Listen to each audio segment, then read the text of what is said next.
కర్నూలు జిల్లా ఎమ్మిగనూరు నియోజకవర్గం ఇన్ఛార్జ్ మాజీ ఎంపీ బుట్టా రేణుక విస్తృతంగా పర్యటించారు. పట్టణంలో ఇటీవలే కురిసిన వర్షాలకు చేనేతల మగ్గం గుంతల్లోకి నీరు చేరి నష్టపోయిన చేనేతల ఇళ్లను పరిశీలించి వారి కష్టాలను అడిగి తెలుసుకున్నారు. అనంతరం బుట్టా రేణుక మాట్లాడుతూ చిన్నపాటి వర్షం కురిసిన చేనేతల ఇళ్లలోకి నీరు చేరుతున్న కూటమి ప్రభుత్వం పట్టించుకోవడం లేదన్నారు. నష్టపోయిన చేనేతలను కూటమి ప్రభుత్వం ఆదుకోవాలని డిమాండ్ చేశారు. ఇక్కడ ఉన్న ఈ కాలనీలో వాళ్ళందరికీ ఇదే ప్రాబ్లమ్. మీకు ప్రాబ్లం లేదు కదా నీళ్ళు వచ్చేది?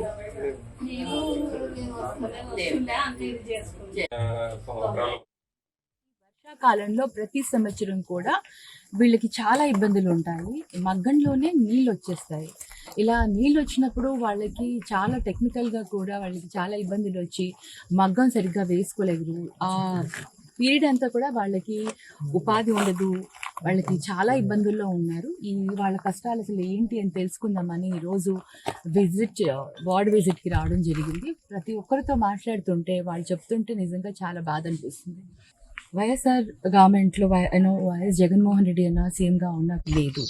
ఈ వర్షాకాలంలో పాపం వాళ్ళకి ఈ మగ్గం నేసుకోవడం కూడా చాలా ఇబ్బందిగా ఉండి వాళ్ళకి పూట గడవడం కూడా చాలా కష్టమైన పరిస్థితుల్లో ఉన్నారు.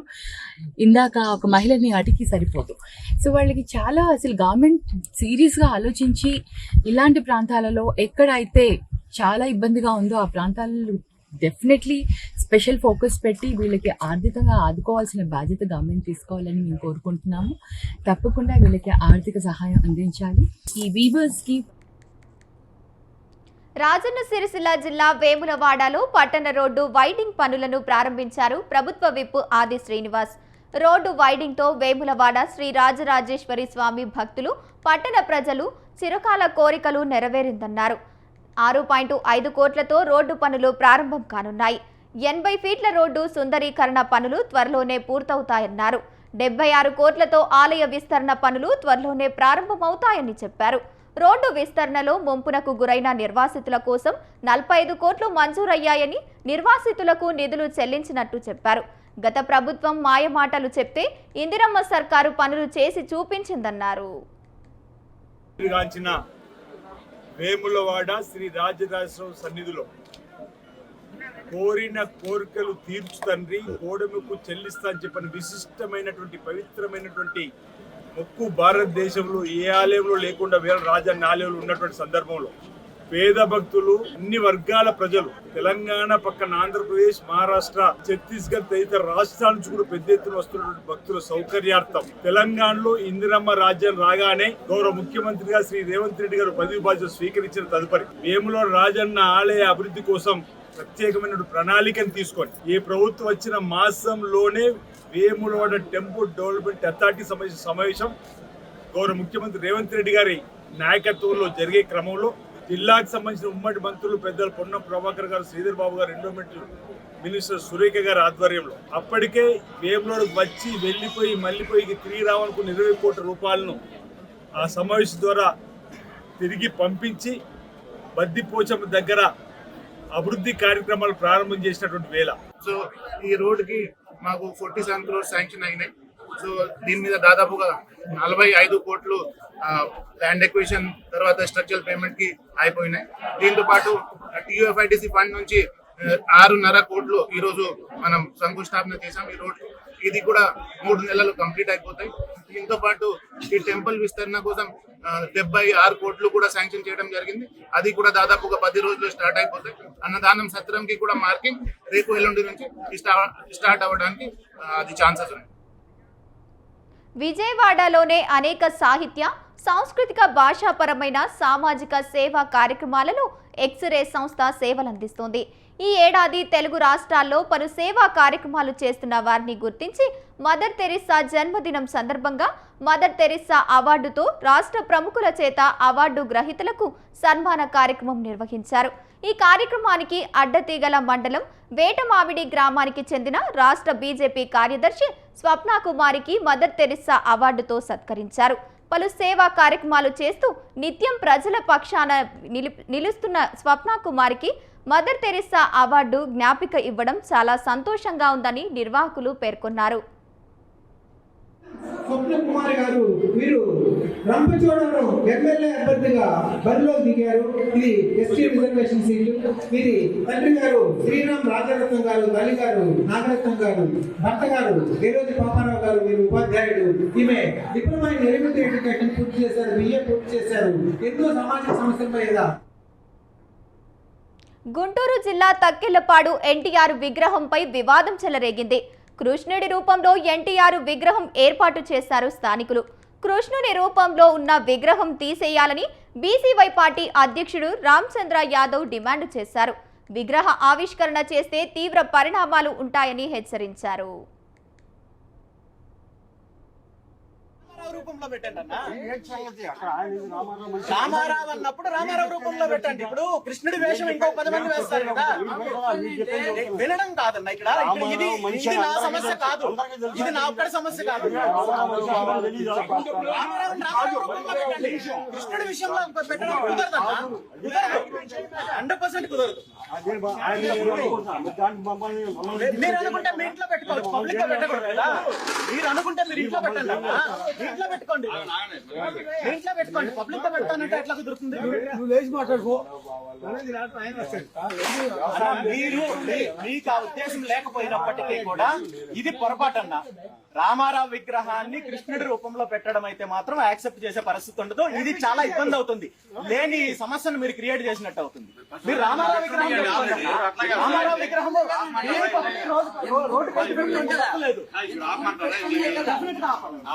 పరంగానో లేదా రాజకీయంగానో నేను మాట్లాడుతున్నాను.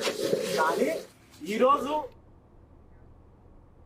సిద్దిపేట జిల్లాలో సీజనల్ వ్యాధులు ప్రబలుతున్నాయి. దోమల ముప్పెట దాడి చేస్తుండటంతో డెంగ్యూ, వైరల్ ఫీవర్స్ విజృంభిస్తున్నాయి. తిమ్మాపూర్ గ్రామంలో డెంగ్యూ వ్యాధితో మృతి చెందిన కుటుంబాలను జిల్లా కలెక్టర్ హైమవతి, ఆరోగ్య శాఖ సిబ్బంది పరామర్శించారు.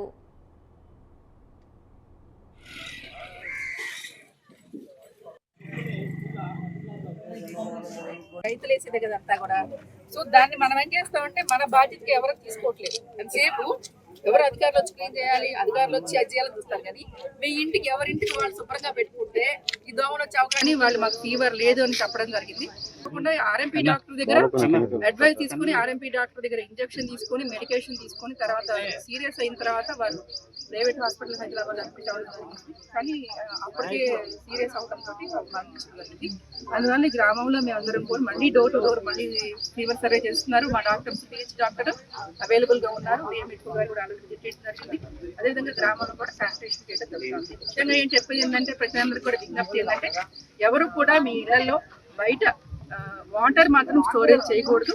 ఇంకొకటి నిల్వ ఉండటం వల్ల వాటర్ ఏదైనా ప్లాస్టిక్ డబ్బాల్లో కానివ్వండి, ఏదైనా వేరే పాత్రల్లో కానివ్వండి, బయట ఓపెన్ గా నిల్వ ఉంచినప్పుడు మనకి ఆల్రెడీ ఈ మధ్య రైనీ సీజన్ కాబట్టి వర్షాలు ఎక్కువ పడ్డాయి కాబట్టి వాటర్ దానిలో నిల్వ ఉండి దోమలు గుడ్లు పెట్టే అవకాశం ఉంటుంది. ఆ గుడ్ల తర్వాత ఈ సోలార్ రేస్ కి మనకి అవి పిల్లలు అవటే అవకాశం ఉంటుంది. కాబట్టి అవి దోమలు వ్యాప్తి చెంది మనకి డెంగ్యూ వచ్చే అవకాశం ఉంది. కాబట్టి దయచేసి ఎవరు కూడా బయట ఎవరు కూడా నీళ్లు నిల్వ చేయొద్దు.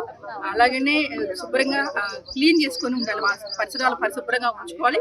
అదేవిధంగా బాయిల్ వాటర్ తాగాలి. అలాగే దోమతెరలు వాడుకోవాలి, జాగ్రత్తగా ఉండాలి. అభినందనల సభల్లో లభించిన శాలువాలు ఇంట్లో మూలన పడిపోవడం మనం తరచూ చూస్తుంటాం. అయితే వేములవాడ ఎమ్మెల్యే ప్రభుత్వ విప్పు ఆది శ్రీనివాస్ కుమారుడు ఆది కార్తిక్ వాటిని సరికొత్త అర్థం ఇచ్చాడు. సత్కర శాలువాలను సమాజ సేవకు వాడుకుంటూ వాటిని పేద పిల్లల కోసం అందమైన దుస్తులుగా మార్చి సరికొత్త ఒరవడికి శ్రీకారం చుట్టారు. శాలువాలను పండుగ దుస్తులుగా మరచి చిన్నవారికి జీవితాలను ఆనందం నింపుతున్నారు. గౌరవాన్ని సేవగా మార్చడమే తన లక్ష్యమని కార్తిక్ తెలిపారు.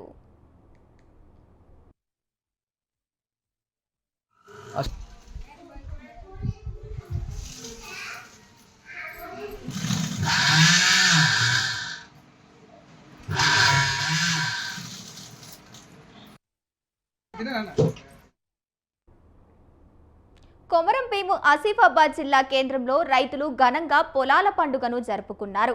ఉదయం నుంచి ఆవులను, ఎద్దులను అలంకరించి నైవేద్యాలను సమర్పించి మొక్కులను చెల్లించుకున్నారు. ఆసిఫాబాద్లోని దర్నపూరు రైతులు గోమాతలను శోభయాత్రగా తీసుకువచ్చి అంకమ్మరాజు ఆలయంలో మొక్కులు తీర్చుకుని చుట్టూ ప్రదక్షిణలు చేశారు. ఈ కార్యక్రమంలో స్థానిక ఎమ్మెల్యే కోవా లక్ష్మి పాల్గొన్నారు.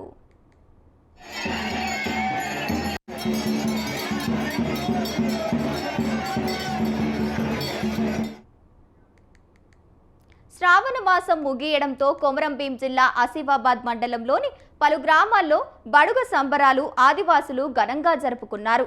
అనాదిగా వస్తున్న సాంప్రదాయ బడుగ పండుగను ఘనంగా గ్రామస్తులు నిర్వహించారు. గ్రామస్తులందరూ అడవి నుంచి పూజకు ఆకులను తీసుకుని సమీపంలోని వాగు వద్ద ప్రత్యేక పూజలు నిర్వహించారు.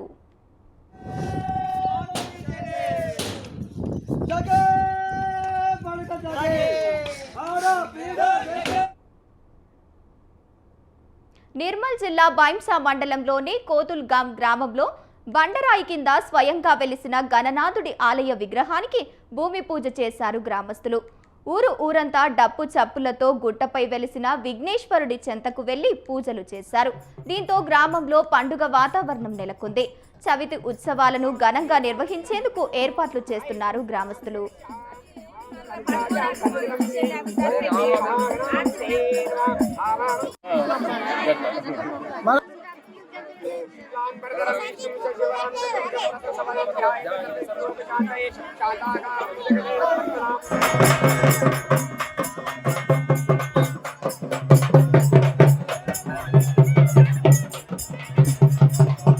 మా పశువుల కాపరి అయినటువంటి సురేష్ ఇక్కడ పశువులు మేకలు గొర్రెలు కాస్తుండగా అనుకోకుండా కాలు జారి అక్కడ పడడం, ఆయనకు స్వయం ఏదైతే బండరు ఉందో అది విఘ్నేశ్వరుడు రూపంలో కనిపించడం, దాన్ని చూసి కొద్దిసేపు ఆయన మూర్చపోయాడు. తిరిగి చుట్టుపక్కల రైతులను పిలిచాడు. ఇది ఏదో మహత్యం ఉందని చూసేసరికి సాక్షాత్తు ఆ విఘ్నేశ్వరుడే కొలువై ఉన్నాడు ఆ బండ కింద. మరి దాన్ని చూసి గ్రామ పెద్దలకు, బీడీసీ కమిటీ వాళ్లకు, అలాగే యువకులకు, మా ప్రతి మహిళా సోదరులు మనందరూ దాన్ని చూసడం, దాన్ని దర్శించుకోవడం, తిరిగి ఈరోజు పెద్ద మొత్తంలో హారతులు ఇవ్వడం, అలాగే బైంసా నుంచి బబ్రు మహారాజు గారిని పిలిపించడం, ఈ స్వయంగా సాక్షాత్తు ఆ విఘ్నేశ్వరుడు అని చెప్పడం, దీనికి సిద్ధి వినాయకుడు అని పేరు పెట్టి తిరిగి ఇదే మీ గ్రామంలో ఈరోజు భూమి పూజ చేయడం, బుధవారం రోజున విగ్రహ ప్రతిష్టాపన చేసి అందరూ ఆ గణపతి ఆశీస్సులు పొందాలని, ఆ విఘ్నేశ్వరుడి అండ మా ఊరికి అలాగే మన యావత్ తెలంగాణ రాష్ట్రానికి ఉండాలని మా గ్రామ ప్రజలందరి తరఫున వేడుకుంటున్నాను. గణపతి బప్ప మోదీ.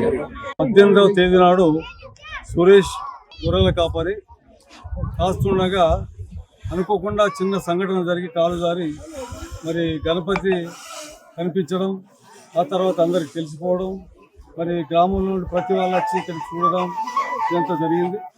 మరి అందరూ గ్రామ బీడీసీ సభ్యులందరూ కలిసి, గ్రామ పెద్దలందరూ కలిసి తీర్మానించడం జరిగింది.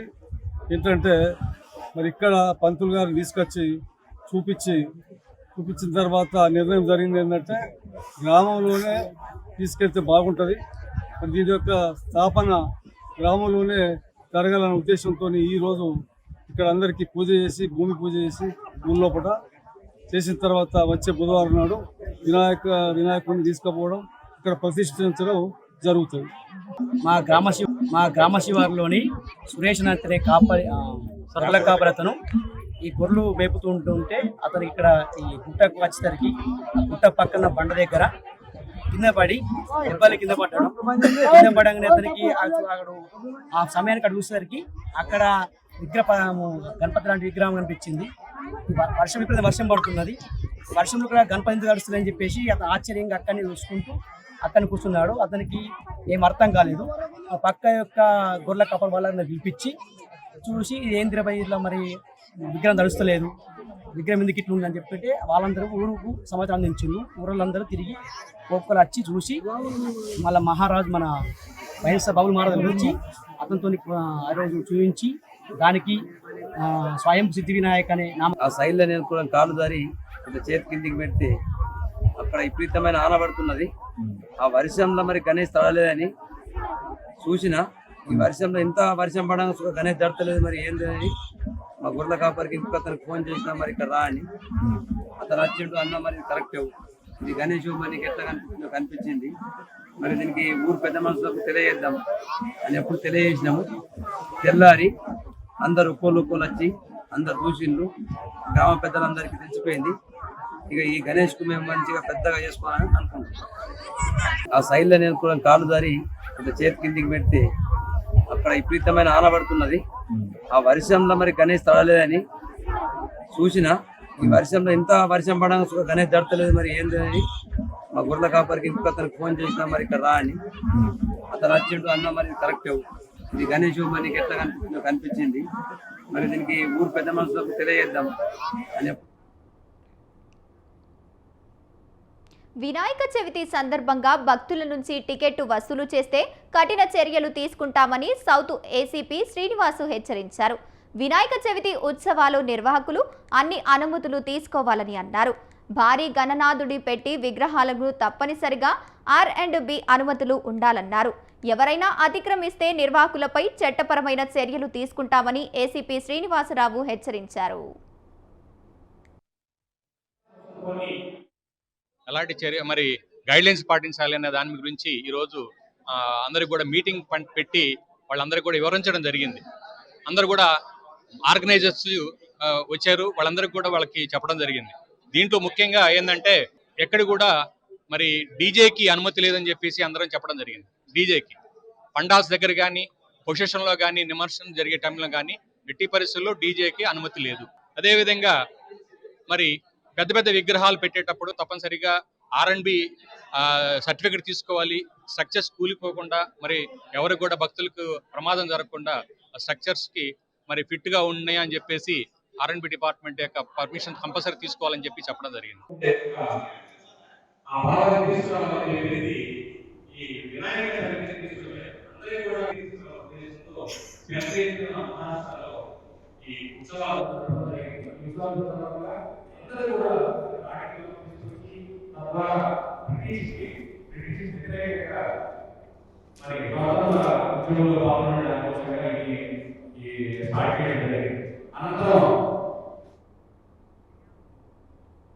గణేష్ ఉత్సవాలకు తెలుగు రాష్ట్రాల ప్రజలు సిద్ధమయ్యారు.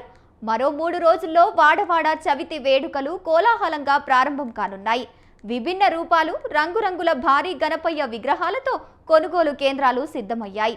అయితే ఎంతో అపురూపంగా జరుపుకునే ఆదిదేవుడు వేడుకల్లో పోలీసు ఆంక్షలు తప్పనిసరిగా పాటించాలని బాపట్ల జిల్లా చీరాల పోలీసులు ఇప్పటికే సూచనలు చేశారు. రోడ్లకు అడ్డుగా మండపాలు ఏర్పాటు చేయడం, రాజకీయ పార్టీల జెండాలు వాడటం, వేడుకల్లో మద్యం సేవించి గొడవలు, అల్లర్లు పడితే కఠిన చర్యలు తీసుకుంటామని డీఎస్పీ మహమ్మద్ మోయిన్ హెచ్చరించారు.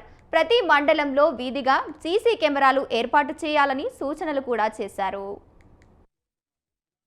పోలీస్ స్టేషన్ దగ్గరికి వచ్చి మామూలు అంతకు ముందులాగా మైక్ పర్మిషన్ అట్లాంటి దయచేసి ఎవరు కూడా అట్లా వద్దు. ఇంటి దగ్గరే ఉండి మీరు ఫ్రీ ఆఫ్ కాస్ట్ తో ఈ యొక్క పర్మిషన్ అనేది మీరు తీసుకోవచ్చు. కాబట్టి అందరూ కూడా మీడియా మిత్రుల ద్వారా ప్రజానీకానికి విజ్ఞప్తి చేస్తా ఉన్నాము. ఈ గణేష్ ఉత్సవ్ .net ద్వారా మీరంతా కూడా ఈ పర్మిషన్ తీసుకోవాలని చెప్పేసి కోరుతా ఉన్నాను. అట్లాగే మనకు ఈ గణేష్ చతుర్థి వచ్చింది, 27వ తేదీన ఉంది. కాబట్టి అందరూ కొన్ని డూస్ అండ్ డోంట్స్ ఉంటాయి. అంటే పోలీస్ పరంగా మేము చెప్పాల్సిన జాగ్రత్తలు, అట్లాగే మంటప నిర్వాహకులు వినాయక విగ్రహాలు ఎవరైతే పెట్టాలనుకుంటున్నారో వాళ్ళందరూ కూడా కొన్ని సూచనలు తప్పకుండా పాటించాలి. ఎందుకంటే చాలా చోట్ల గణపతి నవరాత్రి ఉత్సవాలను పురస్కరించుకుని కాకినాడ జిల్లా జగ్గంపేటలో గణపతి పందిళ్లకు ప్రభుత్వం ఎలాంటి చలాన్లు కట్టవనవసరం లేదని సిఐ శ్రీనివాస్ అన్నారు. తప్పనిసరిగా ఆన్లైన్ ద్వారా అనుమతులు తీసుకుని వినాయక విగ్రహాన్ని ఏర్పాటు చేసుకోవాలని తెలిపారు. అనుమతి లేకుంటే గణపతి విగ్రహాలు ప్రతిష్ఠించవద్దని పేర్కొన్నారు. గండేపల్లి జగ్గంపేట మండలాల గణేష్ ఉత్సవ నిర్వాహకులకి ఈ సంవత్సరం ఎవరు కూడా ఈ గణేష్ నిమజ్జనానికి సంబంధించి ఎటువంటి చలానాలు కట్టవలసిన అవసరం లేదు. గతంలో చలానాలు కట్టే విధానం ఉంది, ప్రభుత్వం విధానాన్ని తీసేసింది. మీరు ఎవరికి కూడా ఏ విధమైన డబ్బులు కట్టవలసిన అవసరం లేదు, చలానా కట్టవలసిన అవసరం లేదు. అలాగే సింగిల్ విండో విధానాన్ని ప్రవేశపెట్టడం జరిగింది. మీరు అందులో ఆన్లైన్లో అప్లై చేసుకుంటే కనుక ఆన్లైన్లోనే మీకు పర్మిషన్ వచ్చేస్తుంది. ఎక్కడ కూడా ఈ పోలీస్ స్టేషన్కి, సర్కిల్ ఆఫీసులకి, డిఎస్పీ ఆఫీస్కి వెళ్ళవలసిన అవసరం లేదు. మీరు ఆన్లైన్ ద్వారా అప్లై చేసుకుంటే. దక్షిణ కాశీగా ప్రసిద్ధిగాంచిన పవిత్ర పుణ్యక్షేత్రం వేములవాడ రాజన్న ఆలయం భక్తుల విశ్వాసానికి ప్రతీకగా నిలుస్తోంది. అయితే తాజాగా ఆలయ ప్రాంగణంలో చికెన్ వ్యర్థాలు దర్శనమిచ్చాయి. వేములవాడ పట్టణంలోని చికెన్ సెంటర్లకు సంబంధించి వ్యర్థాలను కొందరు దుండగులు గూడ్స్ వాహనంలో తీసుకువచ్చి అందులో పేరుకుపోయిన రక్తపు నీటితో పాటు వ్యర్థాలను ఆలయ పరిధిలోని పారబోస్తున్నారు. ఈ దుర్వాసనతో భక్తులు ఇబ్బంది పడటమే కాకుండా పవిత్రమైన ఆలయ వాతావరణం అపవిత్రమవుతోంది. భక్తుల మనోభావాలను దెబ్బతీసే ఈ చర్యపై ప్రజలు తీవ్ర ఆగ్రహం వ్యక్తం చేస్తున్నారు. ఆలయ పవిత్రతను కాపాడేందుకు అధికారులు కఠిన చర్యలు తీసుకోవాలని ప్రజలు డిమాండ్ చేస్తున్నారు.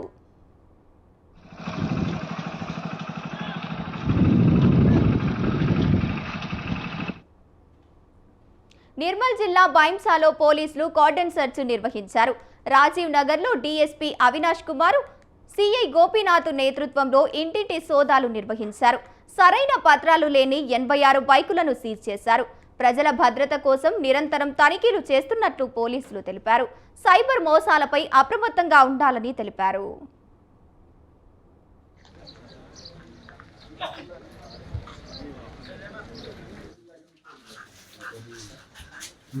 సార్ ఒక article find sir. Very good sir.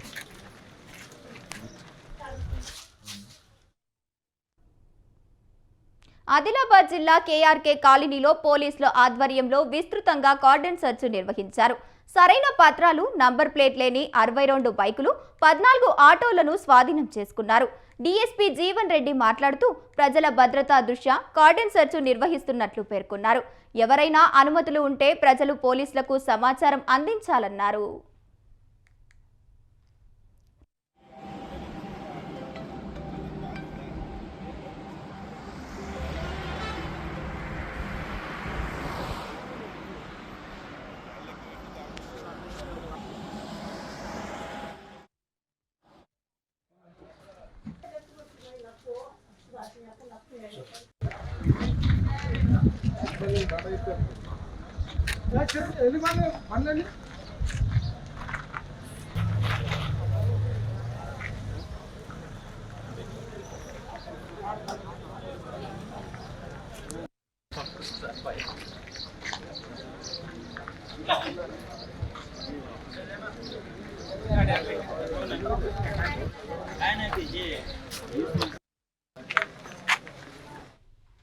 గమ్యం తెలియని ఒక అమాయకపు ఆదివాసీ యువతి అమాయకత్వాన్ని ఆసరాగా చేసుకుని ఆటో డ్రైవర్లు దారుణానికి పాల్పడ్డారు. ఆమెకు మత్తుమందు కలిపి సామూహిక అత్యాచారం చేసిన ఘటన ఆలస్యంగా వెలుగులోకి వచ్చింది. ఈ ఘటనను తీవ్రంగా పరిగణించిన భద్రాద్రి కొత్తగూడెం జిల్లా ఎస్పీ రోహిత్ రాజు చెర్ల, దుంబుగూడెం, భద్రాచలం, పాల్వంచ పోలీస్ స్టేషన్లకు సమాచారం ఇచ్చి నిందితులను వెంటనే గుర్తించి పట్టుకోవాలని ఆదేశాలు జారీ చేశారు. పోలీసులు ఈ ఘటనపై సమగ్ర విచారణ ప్రారంభించారు. ఎగువన కురుస్తున్న భారీ వర్షాలతో నాగార్జున సాగర్ జలాశయం నిండుకుండలా తలపిస్తోంది. గత వారం రోజుల నుంచి ప్రాజెక్టు గేట్లు ఎత్తి దిగువకు నీటిని విడుదల చేస్తున్నారు అధికారులు. దీంతో సాగర్ అందాలను చూసేందుకు పర్యాటకుల తాకిడి మొదలైంది. ముఖ్యంగా ఆదివారం సెలవు దినం కావడంతో అధిక సంఖ్యలో పర్యాటకులు వచ్చారు. బుద్ధవనం, కొత్త బ్రిడ్జ్, పవర్ హౌస్, డ్యాం పరిసర ప్రాంతాలను మొత్తం పర్యాటకులతో నిండిపోయింది.